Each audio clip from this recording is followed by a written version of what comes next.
In this video, I'm gonna teach you how to unlink your Google Play account from PES 2023. It's a very quick and easy process, so make sure to follow along. This process also works for any other version of PES that you want to attempt this on. Your Google Play account is attributed to your current Konami account or your ID inside PES. So all you have to do is go to your phone's settings, and inside the settings of your phone, find the Apps option. Inside Apps, select Manage Apps and then look for PES or eFootball as of today. When you open up the app, you should see information regarding the storage of the app on your phone, and you simply have to go into the Storage tab, and from here, clear the data. I recommend clearing all data if you can.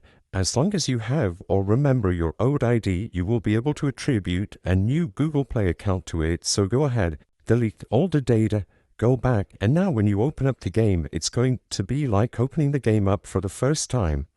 As you can see, the game thinks it's the first time ever we've opened it, so it's going to give us the usual prompts like to select our country of residence where we live in, our date of birth, etc.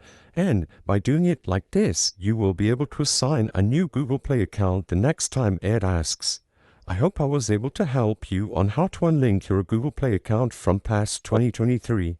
If this video helped you, please be sure to leave a like and subscribe for more quick and easy tips. Thank you for watching.